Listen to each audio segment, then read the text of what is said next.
Hey, that did pretty well. Might as well do more of these then.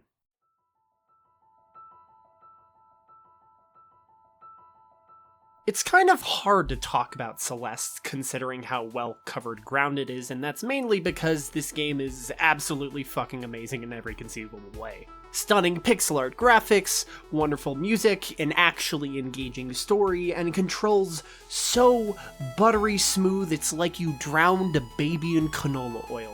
All topped off with a full menagerie of great levels that are tough but fair, and boom, banger game, one of the very few I can actually come back to on a semi-regular basis. Special shout out to those levels though, they are what really make the game feel as special as it is. Even my least favorite level in Celestial Resort is what I would call good. Begrudgingly, but the point still stands. And every other level ranges from great to pants-shittingly good.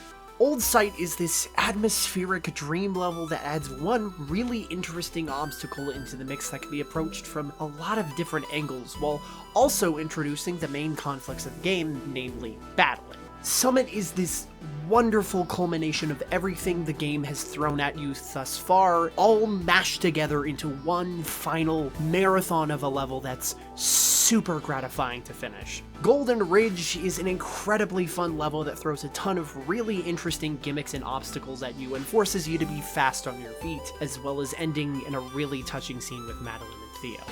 Saying something about Farewell requires me beating it sometime this century, so yeah, my mouth is shut. All of these levels make Celeste what it is, but what if I told you that my favorite part of Celeste has literally nothing to do with the main gameplay loop?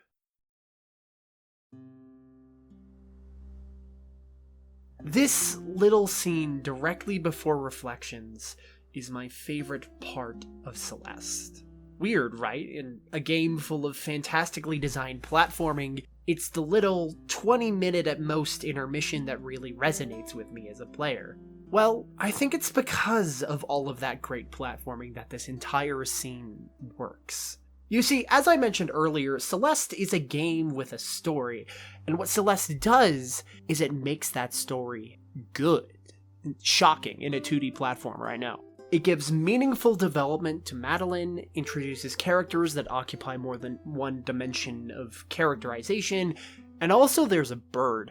Certainly you continue playing Celeste because it's fun to control and fun to conquer those levels, but also because you start to get genuinely invested in Madeline's story up the mountain and all of the wacky and mentally scarring events she goes through. The campfire scene in particular comes after one especially trauma-inducing scenario, that being hightailing it out of some ancient temple that trapped your mountain climbing bestie in a crystal and turned your own insecurities into literal eldritch flesh-eating monsters with eye teeth. So after all that, the game's like, yeah, you just got through that experience, how about we chillax for a minute and give you some exposition? And damn, it's some good exposition. Offering any set of lore or information in media tends to have the word exposition thrown around, but a lot of it really just comes down to making sure that information is presented in a moderately interesting way, and guess what? Celeste does that. The entire campfire conversation is framed in the way of an actual, naturally forming conversation, opening up this free selection of prompts that includes more menial topics to our characters, alongside the actual lore stuff. These topics also open up organically in the conversation, bouncing off of relevant topics in a way that's actually engaging, all under the backdrop of a starry night sky and a suspiciously thin platform. But what truly brings it all together is how it develops Madeline and Theo. We've kind of been able to figure out by this point that Madeline is pretty stubborn, but her own thick-headedness really comes to the forefront of these interactions. Someone who is so dead set on fixing herself that she doesn't even realize what she needs to fix, if anything at all. Also, she drinks. Theo comes off as someone who really is trying to figure out what he wants to do with his life, someone who sees everyone else moving forward and can't figure out why he keeps spinning his wheels. I will be real though, it is that discussion of depression that really hits. It's like I'm at the bottom of the ocean. I can't see anything in any direction.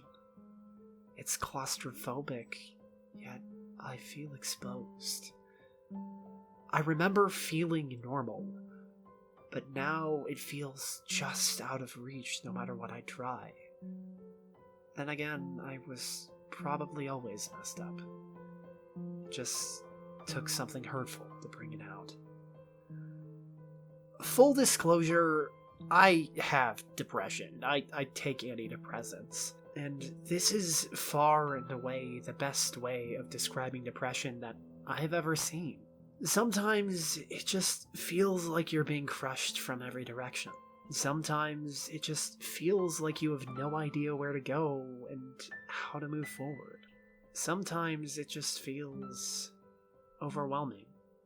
That's something that Celeste managed to portray, and I couldn't be happier that it did.